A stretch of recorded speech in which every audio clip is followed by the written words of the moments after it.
सुनो, अभी बात मत करो। कोलिजन के बारे में बेसिक मैंने लिखवाया था लास्ट क्लास में। क्या बोला था?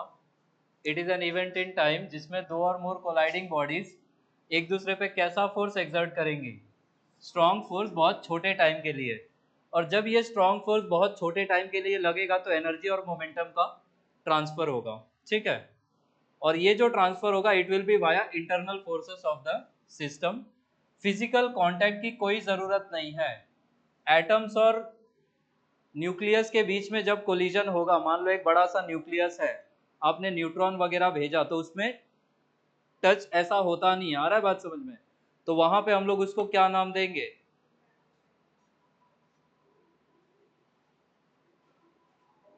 टच हो गया तो इम्पैक्ट, टच नहीं हुआ तो क्या बोलेंगे? कोलिजन है। कितने टाइप्स के कोलिजन पढ़ाए थे? 4। इलास्टिक या परफेक्टली इलास्टिक में क्या क्या याद रखना है? बॉडीज कोलिजन के बाद क्या हो जाएंगी?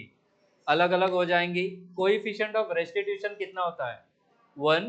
कोई काइनेटिक एनर्जी का लॉस नहीं होगा। इसका मतलब है कोलिजन के पहले जो काइनेटिक एनर्जी था और कोलिजन के बाद जो काइनेटिक एनर्जी वो कैसा होगा? सेम होगा। इसी का मतलब है कि काइनेटिक एनर्जी कैसा रह जाएगा? कंजर्व। सेम हॉरिजॉन्टल लेवल पे हो रहा है तो पोटेंशियल एनर्जी भी सेम होगा, और हम बोलेंगे टोटल एनर्जी भी कैसा रहेगा? कंजर्व। दूसरा कोलिजन था इनइलास्टिक या परफेक्टली इनइलास्टिक। इसमें क्या होता है? दोनों बॉडीज चिपक के एक साथ चलेंगी एज अ सिंगल बॉडी। जब दोनों चिपक के चलेंगी तो दोनों का वेलोसिटी भी कैसा होगा? कॉमन होगा। ई का वैल्यू कितना लेते हैं coefficient of restitution? 0। Inelastic collision में maximum loss of kinetic energy होगा। अगर लॉस मैक्सिमम का हो गया है तो जो फाइनल काइनेटिक एनर्जी होगा वो कैसा होगा? मिनिमम। और एनर्जी का लॉस अगर हो रहा है तो इनिशियल की वैल्यू फाइनल से ज्यादा होगी। यही जो इनिशियल एनर्जी है इसका कुछ पार्ट लाइट एनर्जी में, साउंड या हीट के फॉर्म में चला जाएगा, और जो फाइनल काइनेटिक एनर्जी होगा that will be minimum. Perfectly sorry partially elastic में क्या होता था? बॉडी सेपरेट होंगी। रेस्टिट्यूशन का जो कोएफिशिएंट है उसका वैल्यू 1 से छोटा होगा, 0 से बड़ा होगा। 0 हो गया तो कैसा कोलिजन? In elastic. 1 हो गया तो इलास्टिक। इसमें कुछ तो भी लॉस होगा। इनिशियल का वैल्यू फाइनल से ज्यादा होगा। काइनेटिक एनर्जी कंजर्व नहीं होगी बट टोटल एनर्जी कंजर्व होगी। इसमें भी इनिशियल काइनेटिक एनर्जी का कुछ पार्ट लाइट, साउंड, हीट और बाकी के फॉर्म में लॉस हो जाएगा। सुपर इलास्टिक कोलिजन सबसे अलग है। इसमें एडिशनली अलग से एनर्जी ही रिलीज होगी कोलिजन के बाद, और ये एनर्जी सिस्टम के अंदर से ही आएगी, इंटरनल एनर्जी का ही पार्ट होगी। कोएफिशिएंट ऑफ रेस्टिट्यूशन 1 से बड़ा होता है और फाइनल काइनेटिक एनर्जी इनिशियल से ज्यादा होगी। ये दोनों वैल्यू सेम नहीं है तो हम बोलेंगे कंजर्व्ड भी नहीं रहेगा, but total energy her type के कोलिजन में कंजर्व्ड होगी, इसको याद रखना। ठीक है, जो फाइनल एनर्जी निकालना है अगर वो बोल दिया तो आप इनिशियल प्लस एनर्जी रिलीज कर दोगे। कोएफिशिएंट ऑफ रेस्टिट्यूशन को हम बोलते हैं it is the ratio of velocity of separation to the velocity of approach. Separation collision के बाद होगा या पहले? बाद में। अप्रोच कोलिजन के पहले होगा। तो इस M2 के पास ये M1 जिस स्पीड से आएगा, इसको रोक देंगे अगर, तो इसके पास ये जिस स्पीड से आएगा वही हो जाएगा वेलोसिटी ऑफ अप्रोच। कोलिजन के बाद M1 से जिस स्पीड से M2 दूर जाएगा वो हो जाएगा वेलोसिटी ऑफ सेपरेशन। तो अगर हम यहां पे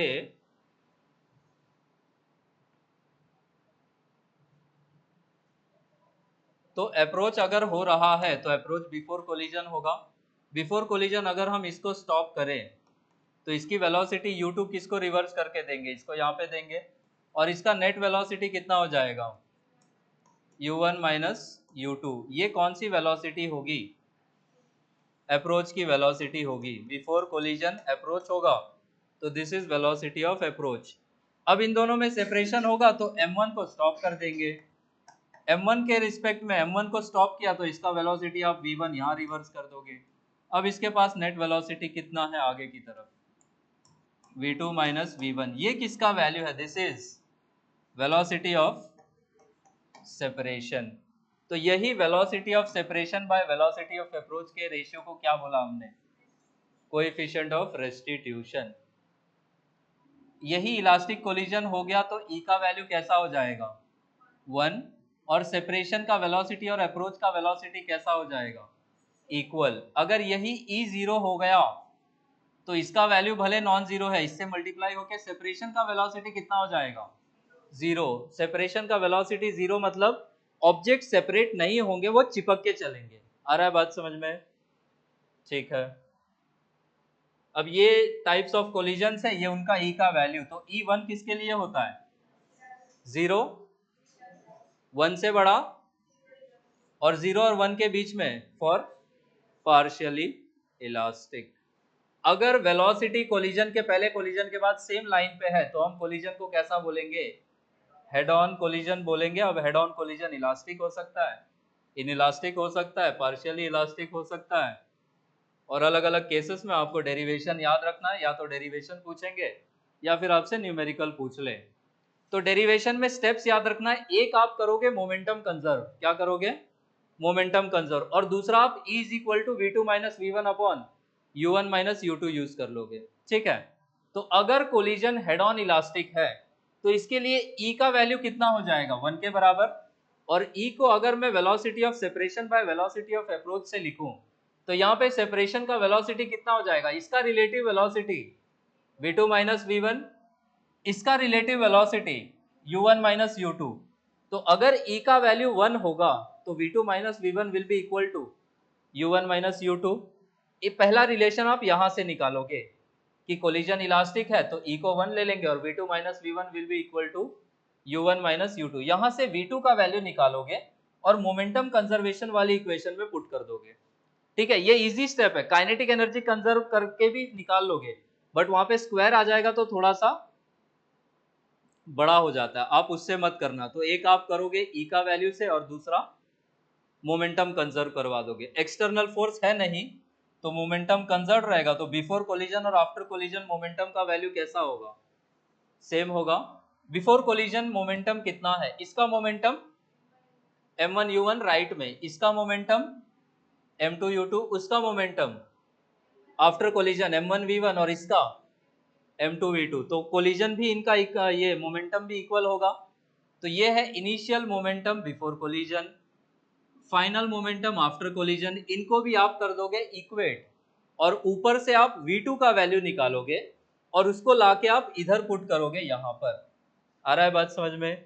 अब इसको आप सिंप्लीफाई करोगे, u1 है, u2 है, u1 है, u2 है, v1 है, आपको v1 निकालना है बस।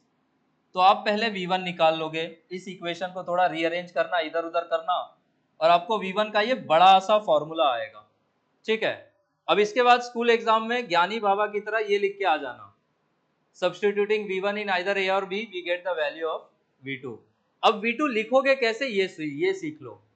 m1 को रिप्लेस कर दोगे m2 से, m2 को रिप्लेस कर दोगे m1 से, ठीक है। u1 को रिप्लेस कर दोगे u2 से और u2 को रिप्लेस कर दोगे किससे, u1 से। यही स्टेप्स है, ये लिखना और उसके बाद ये लिखने आना चाहिए।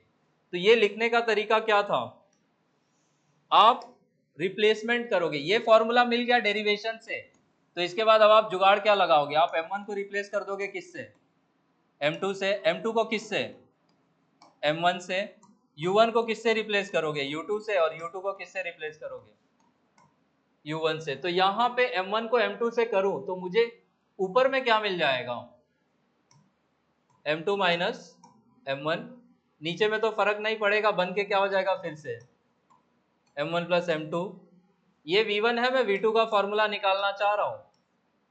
तो फर्स्ट टर्म ये हुआ, u1 को किससे रिप्लेस कर देंगे, u2 से, प्लस m2 को किससे रिप्लेस करोगे, m1 से, नीचे में रिप्लेस करोगे तो फिर से क्या मिल जाएगा, और u2 को किससे रिप्लेस कर दोगे। आ रहा है समझ में। तो ये स्टेप्स याद रखना कि m1 को m2 से, m2 को m1 से, u1 को u2 से और u2 को u1 से। ये सब कार्यक्रम करने के बाद आपको ये फॉर्मूला v2 का मिल जाएगा। आ रहा है बात समझ में। न्यूमेरिकल्स के लिए आपको डायरेक्ट याद रखना पड़ेगा, अब इसका कोई दूसरा ट्रिक विक नहीं है। या ये फॉर्मूला याद रखने से बचना है तो आप क्वेश्चन में हर बार ये दो स्टेप्स कैरी आउट करोगे। एक तो E इज इक्वल टू क्या लिख लोगे, v2 minus v1 upon u1 minus u2, और दूसरा स्टेप आप P initial is equal to P final कर दोगे। अगर इस फॉर्मूले से बचना है तो ये 2 स्टेप्स बार बार करने पड़ेंगे। अगर आपने ये याद रख लिया तो ये करने से बच जाओगे। ठीक है, तो स्टेप्स याद होना चाहिए। यहां तक का डेरिवेशन समझ आया? अब ये डेरिवेशन पूछते हैं आइदर 3 मार्क्स के लिए या फिर 5 मार्क्स के लिए। 5 के लिए पूछ लिया तो इसका स्पेशल केस भी बोल देंगे कि दोनों मासेस इक्वल हो गया तो क्या होगा, एक बहुत बड़ा है तो क्या होगा, एक बहुत छोटा है तो क्या होगा। तो ये V1 V2 का फॉर्मूला याद रखना। वेक्टर रिलेशन होता है तो डायरेक्शन का ध्यान देंगे। राइट की डायरेक्शन को आप कैसा ले लोगे, पॉजिटिव हो अभी हमने कोलिजन में दोनों बॉडीज को राइट में जाता माना है। अगर एक बॉडी लेफ्ट की तरफ आ रहा है तो उसका वेलोसिटी नेगेटिव यूज कर लोगे। ठीक है, दैट बीइंग सेड, कई बार ये कम यूज होता है, ज्यादा यूज ऊपर वाला होगा। कई बार वो E का वैल्यू देके आपसे वेलोसिटीज आफ्टर कोलिजन लिख पूछेंगे, तो आप ये फॉर्मूले याद रखो। मैं फिर से बता रहा हूँ, इसका यूज कम होगा आपको। ठीक है, यूज ऊपर वाला V1 V2 ज्यादा होगा। अब स्पेशल केसेस में देखो क्या क्या याद रखना है। अगर दोनों मासेस इक्वल हो गए तो वेलोसिटीज इंटरचेंज हो जाएंगी। कहने का मतलब, अच्छा कैसे इंटरचेंज हुआ ये बताने का जरूरत है? जरा फॉर्मूला मुझे बताओ। V1 का फॉर्मूला आपने क्या लिखा था? M1 minus M2 upon into U1 plus 2 into U2। अब कंडीशन हमारे पास क्या है, दोनों मासेस कैसे हो जाए, सेम। सेम हो गया तो ये ऊपर कितना हो जाएगा, ये पूरा फर्स्ट टर्म कैसा हो जाएगा, 0। और यहां पे अगर M1 M2 इक्वल हो गया तो ये कितना हो जाएगा, M2 के टर्म्स में लिखूं तो 2M2, तो ऊपर का 2M2 नीचे का 2M2 क्या हो जाएगा, और V1 किसके बराबर मिल जाएगा, U2 के बराबर। आया बात समझ में? V2 का फॉर्मूला क्या लिखा जा सकता है, इसी की जगह पे हम क्या कर देंगे, M2 minus M1 upon M1 plus M2, और साथ में U1 की जगह पे क्या लिख लेंगे, U2 plus 2M1 upon M1 plus M2 into U1 हो जाएगा। फिर से अगर M1 M2 को इक्वल करे, यहां ध्यान देना, ये डिफरेंस कितना हो जाएगा, 0। ये पूरा फर्स्ट टर्म 0, और यहां पे ये दोनों इक्वल हो गया तो M1 के टर्म्स में कितना लिख सकते हैं, ये 2M1 कट जाएगा 1 टाइम्स, और V2 का वैल्यू कितना आ जाएगा, U1। तो जो पहली बॉडी का कोलिजन के पहले वेलोसिटी था वो दूसरी बॉडी का कोलिजन के बाद हो गया, जो दूसरी बॉडी का कोलिजन के पहले था वो पहली बॉडी का कोलिजन के बाद हो गया। तो आप याद रखोगे, पहली का वेलोसिटी दूसरे को दे देना है, दूसरी का पहले को दे देना है। ठीक है, यही मतलब है वेलोसिटीज गेट इंटरचेंज। सिंपल सा क्वेश्चन है, बताना, ऐसा ही पूछेंगे भी।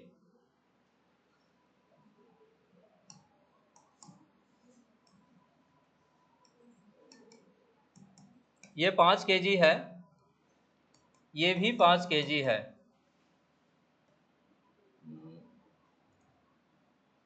ये है एट रेस्ट और ये आ रहा है 3 मीटर पर सेकेंड से। अगर आपसे बोल दिया कि कोलिजन इलास्टिक है तो आपसे बोलेंगे इसका और इसका वेलोसिटी आफ्टर कोलिजन कितना कितना होगा। पहला वाला रुक जाएगा और दूसरा वाला कितने से जाने लगेगा, 3 से। यही मतलब है वेलोसिटीज के रिवर्स होने का। आ रहा है समझ में? अगर सपोज कि ये जाता 2 से, अब आफ्टर कोलिजन इसका वेलोसिटी कितना हो जाता, 2, और इसका वेलोसिटी कितना हो जाता, 3। यही मतलब है वेलोसिटीज के स्वैप होने का। क्या हमेशा वेलोसिटी रिवर्स होगी क्या इलास्टिक में? कब? जब मासेस कैसा हो जाए, इक्वल। ठीक है, अब अगर बहुत बड़ा हो जाए पहला मास कंपेयर टू दूसरा मास, तो याद आपको ऐसे रखना है, हाथी दौड़ के आ रहा है, कुत्ता भी है, किसका मास बहुत ज्यादा है, कुत्ते और हाथी का कोलिजन हुआ, किसकी जान निकल जाएगी, कुत्ते की। क्या हाथी पे कोई फर्क पड़ेगा? नहीं। तो यही आपको याद रखना है कि हेवियर मास की वेलोसिटी पे कोई चेंज नहीं आएगा, लेकिन जो लाइटर मास है उसकी वेलोसिटी में चेंज आएगा। आ रहा है बात समझ में?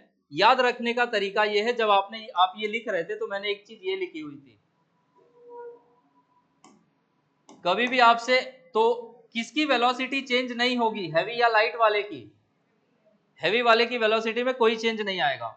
लाइट वाले की वेलोसिटी के लिए आप ये फॉर्मूला याद रखना, twice the velocity of heavier mass minus velocity of lighter mass. आ रहा है समझ में? जो VH VL लिखा था उसका ये मतलब है, VH मतलब किसका वेलोसिटी, हैवी मास का, और VL मतलब लाइट वाले मास का। चाहे M1 बढ़ाओ चाहे M2 बढ़ाओ, फॉर्मूला यही आएगा। दूसरा, डायरेक्शन के साथ लेना। कई बार वो उल्टा डायरेक्शन भी दे देंगे कि हाथी इधर से जा रहा है, कुत्ता उधर से आ रहा है, तो कुत्ते का डायरेक्शन रिवर्स हो जाएगा। आ रहा है बात समझ में? एक एग्जांपल बताओ जरा। ये हाथी है, 5 से जा रहा है, अरे ये कुत्ता है, 2 से आ रहा है। आफ्टर कोलिजन किसकी वेलोसिटी चेंज नहीं होगी? हाथी की। आफ्टर कोलिजन एलिफेंट का अभी भी वेलोसिटी राइट में ही कितना होगा, 5, पर कुत्ते का हैप्पी बर्थडे हो सकता है। इसके लिए फॉर्मूला क्या यूज करोगे, twice the velocity of heavier mass. एक लेफ्ट में है एक राइट में, इसको कैसा यूज करेंगे, इसको, तो twice the velocity of heavier mass, heavier कौन है, तो 2 इंटू 5 प्लस, नहीं माइनस है, माइनस, वो प्लस हो जाएगा, पर मैं स्टेप वाइज भी तो करके दिखाऊं। इस 2 को कैसा यूज करेंगे, माइनस, तो कुत्ते का वेलोसिटी कितना हो जाएगा, 12। आ रहा है समझ में? ऐसे यूज करना है। तो ले दे के कहानी ये याद रखनी है कि हैवी मास की वेलोसिटी पे कोई फर्क नहीं पड़ेगा। लाइटर वाले के लिए फॉर्मूला क्या हो जाएगा, twice the velocity of heavier mass minus the velocity of lighter mass. ठीक है। इनइलास्टिक कोलिजन में, इनइलास्टिक कोलिजन में बॉडी सेपरेट होती है, चिपक जाती है, चिपक जाएंगी। चिपक के दोनों सिंगल बॉडी की तरह मूव करेंगी।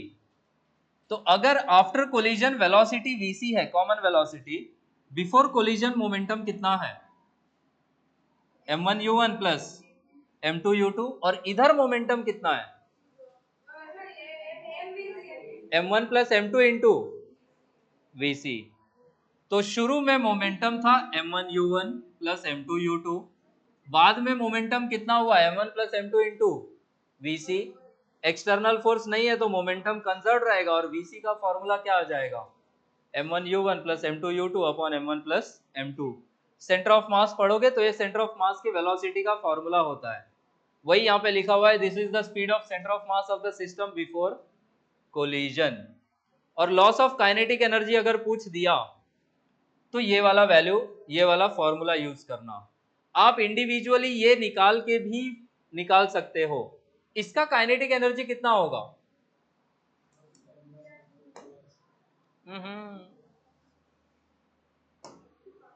अरे नहीं, अभी नहीं, नहीं नको।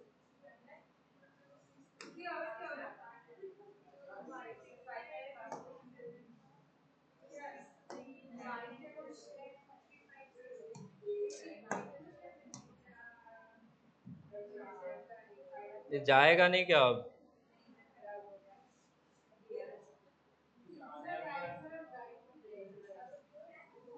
अरे इधर सुनो, चुप हो जाओ। इसका काइनेटिक एनर्जी कितना, आप वो फॉर्मूला नहीं भी याद रखोगे तब भी काइनेटिक एनर्जी का लॉस निकाल लोगे। ये कितना हो जाएगा, हाफ m1 u1 स्क्वायर, इसका kinetic energy half m2 u2 square, और इसका काइनेटिक एनर्जी कितना हो जाएगा, हाफ मास कितना और वेलोसिटी कितना। इसमें लॉस होगा तो ये वाली वैल्यू कैसी होगी, ज्यादा। इसमें से आप माइनस कर दोगे ये वाली वैल्यू, तो आप वहां से इनिशियल काइनेटिक एनर्जी निकालना, ये फाइनल काइनेटिक एनर्जी निकालना, डिफरेंस ले लोगे तब भी आपको यही वैल्यू मिलेगी। ठीक है, बस वो रीअरेंज करके लिखा हुआ है। अब इसका यूज होता है ऐसे न्यूमेरिकल्स में, आपको बोलेंगे ब्लॉक सस्पेंडेड है, बुलेट का मास दे देंगे, बुलेट का वेलोसिटी दे देंगे, और पूछेंगे ये कितना राइज कर जाएगा, तो आपसे h पूछेंगे, h के लिए आप ये फॉर्मूला यूज कर लोगे। ठीक है, इसमें भी 2 ही स्टेप्स हैं, पहले हम मोमेंटम कंजर्व करवाएंगे। अब इसमें ये मान के चलते हैं, क्वेश्चन ध्यान से पढ़ना, एक क्वेश्चन ये होता है कि बुलेट आके अंदर ही अटक गई, दूसरा क्वेश्चन होगा जिसमें बुलेट निकल भी जाती है। तो अगर निकल जाएगी तो खेल अलग है, अटक गई तो उसके लिए है ये। 95% ऑफ द केसेस में बुलेट इसमें एम्बेड हो जाएगी, एम्बेड हो जाएगी मतलब उसके अंदर जाके रुक जाएगी। ठीक है, तो आप ये पहले कौन सा स्टेप करना है हमें, मोमेंटम कंजर्व करवाओगे। तो इनिशियली ये ब्लॉक रुका हुआ है, इसका मोमेंटम कितना 0, इसका मोमेंटम कितना mp into v after collision. ध्यान देना, अब ये ब्लॉक में ये बुलेट अंदर आ चुकी है तो टोटल मास कितना हो गया mp प्लस mv, और इसका कॉमन वेलोसिटी v डैश है। तो मोमेंटम कंजर्व करवा के क्या v डैश निकाल लोगे, v डैश मिलते ही इसके पास जो भी काइनेटिक एनर्जी होगा वही इसकी पोटेंशियल एनर्जी के फॉर्म में कन्वर्ट हो जाएगा। तो इसके पास काइनेटिक एनर्जी है कितना, half into sum of the masses into v dash का स्क्वायर इज इक्वल टू कितना पोटेंशियल एनर्जी हो जाएगा, h हाइट ऊपर उठ रहे तो mp plus mv into h। यहाँ से आप h भी निकाल के बता सकते हो। इनिशियल वेलोसिटी पूछा है तो यही सब फॉर्मूला है, रीअरेंज करके आ रहा है समझ में। तो क्या क्या पूछ सकते हैं, या तो आपसे पूछ लें, ये बहुत कम पूछते हैं, इतना अच्छा नसीब भी आप लोग का है नहीं। वो पूछेंगे इनिशियल वेलोसिटी बुलेट का कितना था अगर इतना सेंटीमीटर ऊपर राइज हुआ है तो। ठीक है, तो आप ये कंडीशन यूज कर लेना। और एक वो बताया था जो थीटा के टर्म्स में, तो पूछ लेंगे कितना एंगल ऊपर चढ़ रहा है, तो एच का फॉर्मूला आपने क्या लिखा था, L into 1 minus cos theta. ठीक है, वहां से कॉस थीटा निकाल लेना।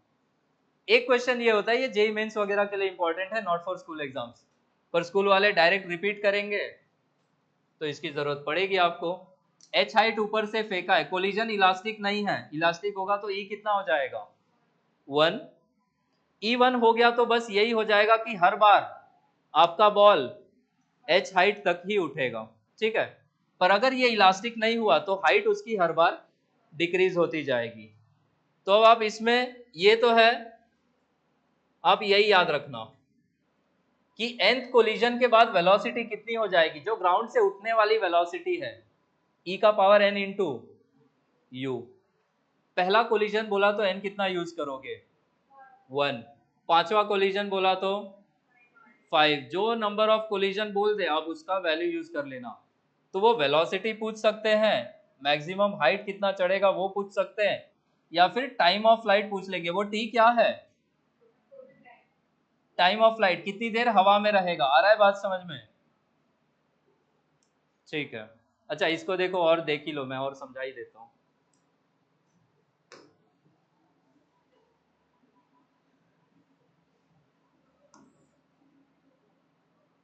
कोएफिशिएंट ऑफ रेस्टिट्यूशन को हम क्या लिखते हैं, वेलोसिटी कौन सा, सेपरेशन बाय अप्रोच। ग्राउंड तो रुका हुआ है, तो ग्राउंड के लिए ये बॉल जो h हाइट ऊपर से ड्रॉप किया वो किस स्पीड से आया कोलाइड करने को, u स्पीड से। h हाइट नीचे आप इस u का वैल्यू कितना लिख लोगे, ये मैकेनिक्स में हमने पढ़ा है कि h हाइट से ड्रॉप किया तो velocity just before touching ground कितना हो जाता है √2 gh। ये आपकी कौन सी वेलोसिटी है, this is velocity of approach. ये वाली कौन सी वेलोसिटी है, this is velocity of separation. अगर यहां से मैं वेलोसिटी ऑफ सेपरेशन निकालना चाहूं, इसको क्या मैं e into velocity of approach लिख सकता हूं। तो e तो e ही है, वैल्यू दिया होगा, और अप्रोच की वेलोसिटी कितनी है √2 gh। इसी √2 ये बार बार आएगा तो इसी को हमने u बोल रखा है। आ रहा है समझ में। तो अब अगर मैकेनिक्स में क्या पढ़ाया था, अगर ऑब्जेक्ट u स्पीड से ऊपर फेंका है तो कितनी देर में वापस आ जाएगा वो, टाइम ऑफ फ्लाइट का फॉर्मूला क्या था 2u/g। अगर वो e इंटू यू स्पीड से जा रहा है तो कितनी देर में वापस आ जाएगा 2 इंटू eu/g। आ रहा है समझ में। hmax का फॉर्मूला क्या पढ़ाया था, अगर u स्पीड से फेंका है तो u²/2g। u का वैल्यू कितना है, ये u की जगह पे हमारा ऑब्जेक्ट किस स्पीड से चढ़ रहा है e इंटू यू, तो u की जगह पे हम क्या लिख लेंगे e² u²/2g। और u²/2g ही क्या है, क्या h है, इसीलिए हमने यहाँ पे ये हाइट कितनी लिखी है स्क्वायर इंटू h। अब ध्यान देना, अगर E इंटू यू स्पीड से गया है तो घूम के वापस किस स्पीड से आएगा? E इंटू यू स्पीड से ही आएगा। क्या मैं बोल सकता हूँ सेकेंड कोलिजन के पहले ये है वेलोसिटी ऑफ अप्रोच, क्या मैं वेलोसिटी ऑफ सेपरेशन निकाल सकता हूँ? वेलोसिटी ऑफ सेपरेशन कितना हो जाएगा? E into velocity of approach. तो E इंटू अप्रोच वेलोसिटी कितना है? E इंटू यू, तो ये कितना हो जाएगा? E square you. ठीक है, तो ये समझने वाली चीज है, आप सीधे ये रट जाओगे तब भी काम हो जाएगा। आया समझ में? अब क्वेश्चंस लिखे आप। कहानी इतनी ही, 15 मिनट है, 10 सवाल एटलीस्ट करके जाओ, है ना? अरे आप करना चाहोगे तो सब होगा, है ना? करना नहीं चाहोगे तो फिर अरे रोइए मत, आंसू पोंछ लो, सवाल सॉल्व करो।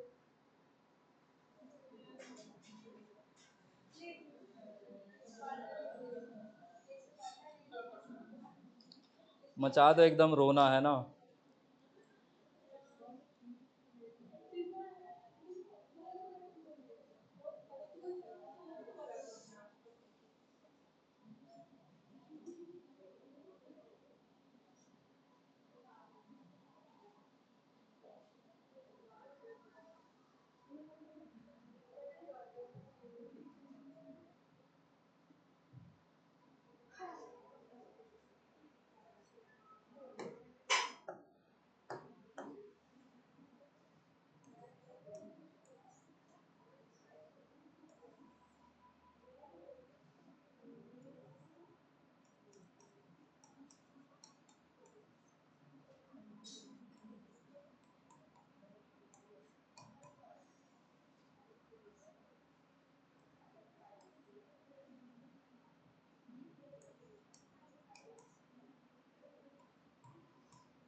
अगर इलास्टिक कोलिजन है तो आफ्टर कोलिजन का वेलोसिटीज बताओ, सीधे फॉर्मूला यूज करिए। v1 का फॉर्मूला क्या था? m1 minus m2 upon m1 plus m2 into u1 plus 2m2 upon m1 plus m2 into u2। दोनों राइट में, तो दोनों वेलोसिटीज पॉजिटिव ले लेना। थोड़ा अजीब भी आ सकता है बट ठीक है, मैंने वैल्यूज मन से दिया है।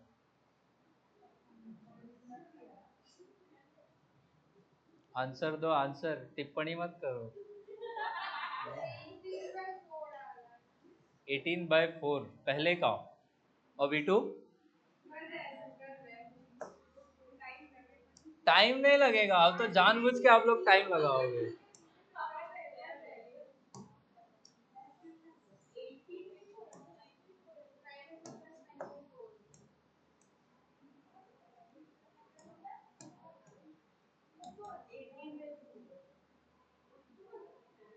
ये ले लीजिए m1, this is u1, this is m2, this is u2। तो 5 माइनस 3 कितना हो जाएगा? 2/8 इंटू u1 कितना है? 9 प्लस 2 इंटू दूसरा वाला मास है 3 अपॉन m1 प्लस m2 है 8 और u2 का वैल्यू है 3।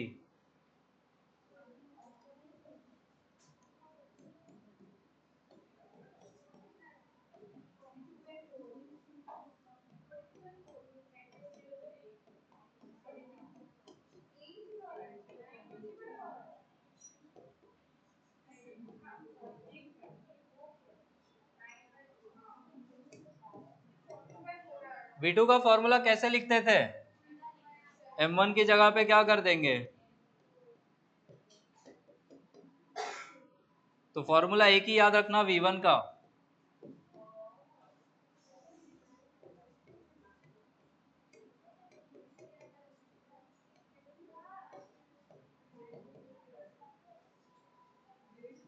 तो m2 माइनस m1, 3 माइनस 5 कितना हो जाएगा? -2 अपॉन 8। पॉजिटिव आया, ठीक है, राइट में ही जाएगा वो। फिर u2 कितना हो जाएगा? 3 प्लस 2 इंटू m1 कितना है? 5 divided by sum of the masses is 8।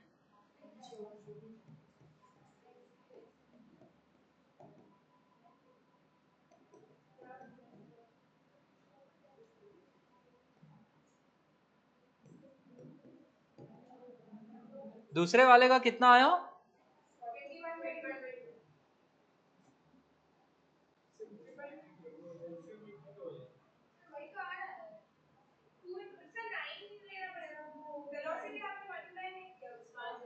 अच्छा, इसमें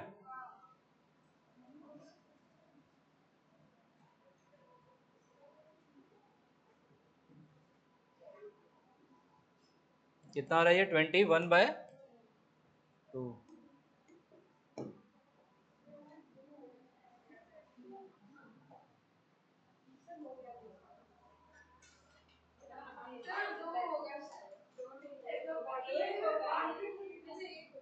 अभी थांबा थांबा, अभी होएगा।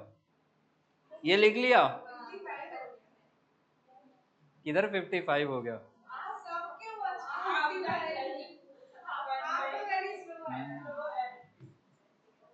आपका टाइम खराब है।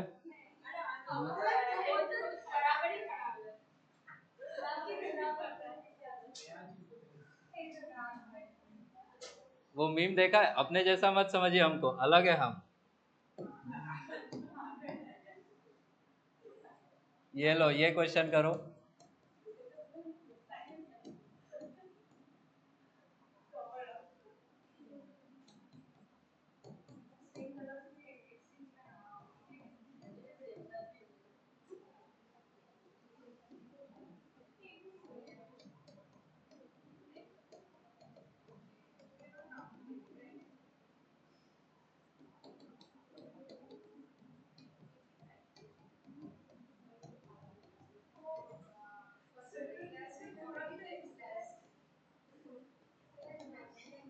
अरे आप लोग तो अच्छा बच्चा, फटाफट करो। You guys are my best batch.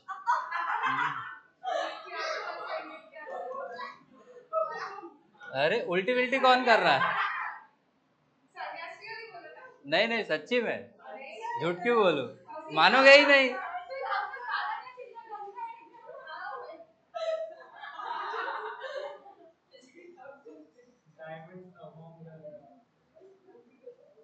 मानोगे ही नहीं, बताओ, टीचर की बात पे विश्वास नहीं कर रहे हो।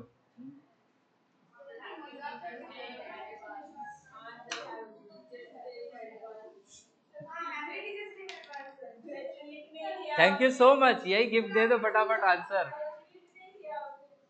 अरे अभी कल आएगा, कल आप लोग भी आओ, पार्टी ले लो।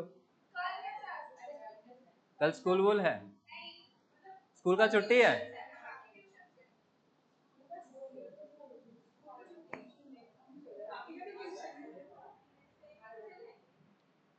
इलास्टिक वाला तो इजी है, सेम मास है तो क्या हो जाएगा? वेलोसिटी रिवर्स हो जाएगा, ये रिवर्स कह रहा हूँ, स्वैप हो जाएगा, इंटरचेंज हो जाएगा।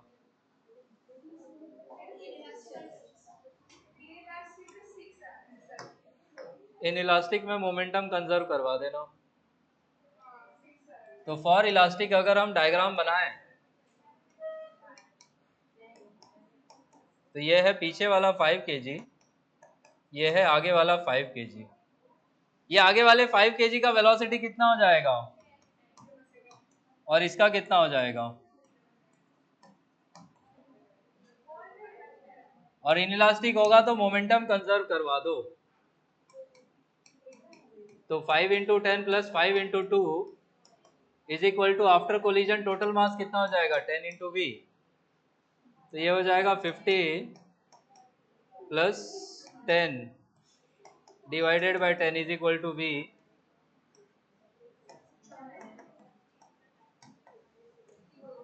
इसी में जरा लॉस ऑफ काइनेटिक एनर्जी भी निकाल दो तो इसके लिए। अरे कर दो यार। बस क्या?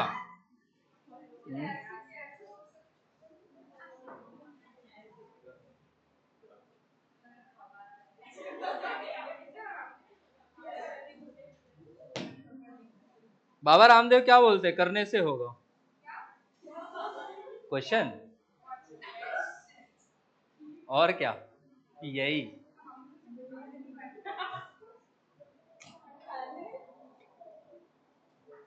लॉस ऑफ काइनेटिक एनर्जी का फॉर्मूला यूज कर लीजिए।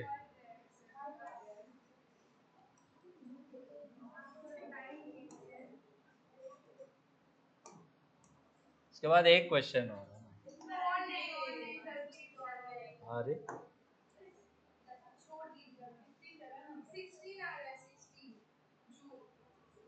16 या 60? इसका हो जाएगा हाफ इंटू 5 इंटू 100। इसका काइनेटिक एनर्जी हो जाएगा हाफ इंटू 5 इंटू 4, और आफ्टर कोलिजन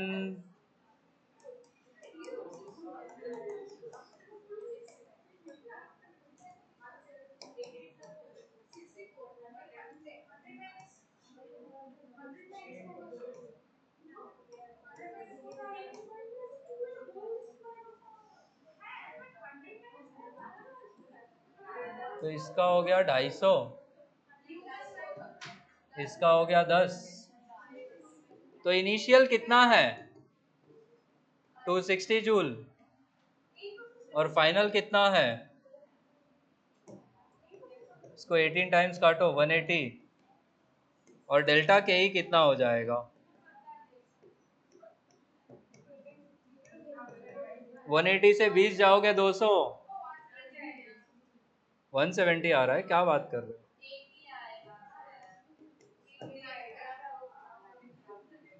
80 आएगा, 80।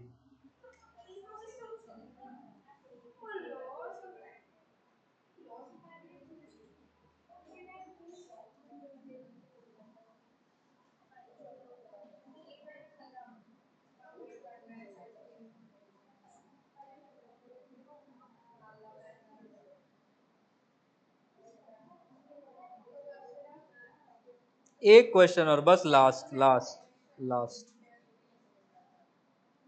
अरे अच्छा क्वेश्चन है।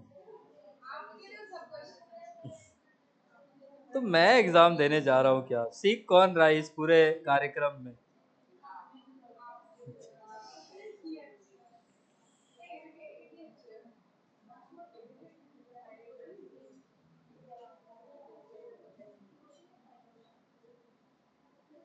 आप लोग का तो गौरव सर का भी क्लास है ना, कि नहीं? आज नहीं है?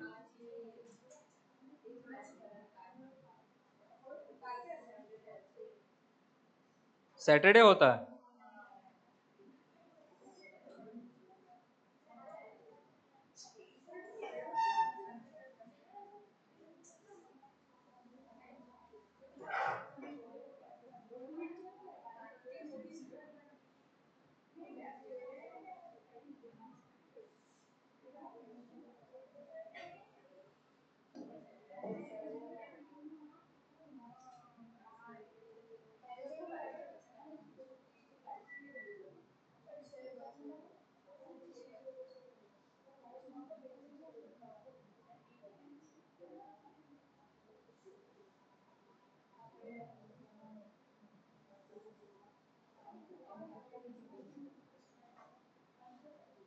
आप लोग का नसीब अच्छा है, मुझे क्वेश्चन मिल नहीं रहा है।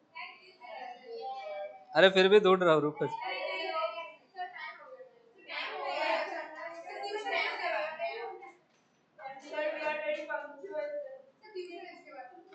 एक क्वेश्चन, एक